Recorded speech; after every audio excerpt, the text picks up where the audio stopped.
Guys ഇന്ന് നമുക്ക് വന്നിരിക്കുന്നത് ഒരു ഐഫോൺ എക്സ് ആണ്. ഇതിൻ്റെ കംപ്ലയിൻറ്റ് എന്താണെന്ന് വെച്ച് കഴിഞ്ഞാൽ ഇതിൻ്റെ ഫേസ് ഐ ഡി വർക്ക് ചെയ്യാനുള്ള ട്രൂ ടോൺ, അതുപോലെ തന്നെ ഓട്ടോ ബ്രൈറ്റ്നസ്, പിന്നെ മുകളിലത്തെ ഇയർ പീസ് സ്പീക്കറും വർക്ക് ചെയ്യുന്നില്ല.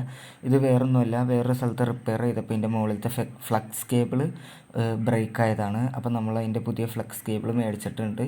അപ്പം നമുക്കതെങ്ങനെ ഫിറ്റ് ചെയ്യണമെന്ന് നോക്കാം. അതിനായിട്ട് നമുക്ക് ഫസ്റ്റ് തന്നെ ഇതിൻ്റെ അടിയിലത്തെ 2 ബോട്ടം സ്ക്രൂ ഊരിയിട്ട് ഓപ്പണർ യൂസ് ചെയ്ത് നമുക്ക് ഇതേപോലെ ഫോൺ തുറന്നെടുക്കാം. എന്നിട്ട് ഈ മെറ്റൽ ബ്രാക്കറ്റിൻ്റെ സ്ക്രൂ അൺസ്ക്രൂ ചെയ്തിട്ട് മെറ്റൽ ബ്രാക്കറ്റ് ഊരിയിട്ട് ബാറ്ററി, ഡിസ്പ്ലേ, ടച്ച് എല്ലാത്തിൻ്റെയും കണക്ഷൻ ഊരിയിട്ട് ഡിസ്പ്ലേ ഇതേപോലെ ഊരിയെടുക്കാം. എന്നിട്ട് ഇവിടുത്തെ ഈ സ്ക്രൂ റിമൂവ് ചെയ്തിട്ട് നമുക്ക് ഇയർ പീസ് സ്പീക്കർ റിമൂവ് ചെയ്യാം.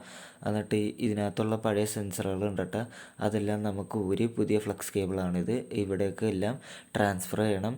അപ്പോൾ എല്ലാ സെൻസറുകളും ഇതും എല്ലാം ട്രാൻസ്ഫർ ചെയ്യാൻ സോൾഡിങ് അതിൻ്റെ മുകളിൽ വെച്ച് ഇങ്ങനെ ഇതാക്കി ഊരി എല്ലാം ട്രാൻസ്ഫർ ചെയ്തെടുത്തിട്ടുണ്ട്. അപ്പോൾ പ്രോക്സിമിറ്റി സെൻസറും വേറെ 2-3 സെൻസറൊക്കെ ഉണ്ട്. എല്ലാം ട്രാൻസ്ഫർ ചെയ്തതിന് ശേഷം നമുക്ക് പഴയതുപോലെ ഇതെല്ലാം ഫോൾഡ് ചെയ്ത് എല്ലാം തിരിച്ച് അലൈൻ ചെയ്ത് എന്തൊക്കെ ഉണ്ടായിരുന്നു അതെല്ലാം തിരിച്ച് വെച്ച് ഡിസ്പ്ലേമേ സ്ക്രൂ ചെയ്തിട്ട് നമുക്ക് തിരിച്ച് ഡിസ്പ്ലേ, ബാറ്ററി എല്ലാത്തിൻ്റെയും കണക്ഷൻ കൊടുത്ത് മെറ്റൽ ബ്രാക്കറ്റ് ഇട്ട് സ്ക്രൂ ചെയ്ത് ഇപ്പോൾ ഫോണും പഴയ പോലെ സ്ക്രൂ എടുത്ത് ചെക്ക് ചെയ്ത് നോക്കുമ്പോൾ നമുക്ക് എല്ലാം കിട്ടിയിട്ടുണ്ട്. ഫേസ് ഐ ഡി ഒഴിച്ച് ബാക്കിയെല്ലാം കിട്ടിയിട്ടുണ്ട്. ട്രൂ ടോൺ, ഓട്ടോ ബ്രൈറ്റ്നസ്, മേളിലത്തെ ഇയർ പീസ് സ്പീക്കറും മൈക്കും വർക്ക് ചെയ്യുന്നുണ്ട്.